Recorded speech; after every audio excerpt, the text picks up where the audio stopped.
ஐங்குறுநூறு புலவர்களின் பெயர்கள் யாவை?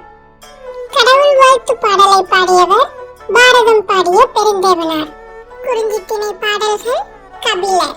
முல்லைத்திணை பேயனார். மருதத்திணை ஓரம்போகியார்.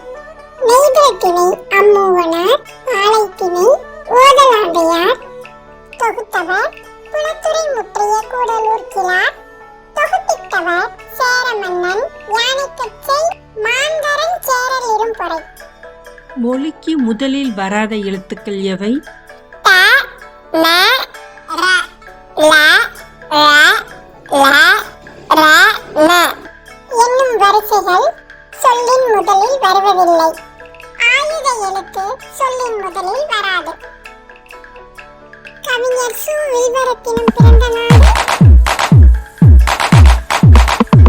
இலங்கை.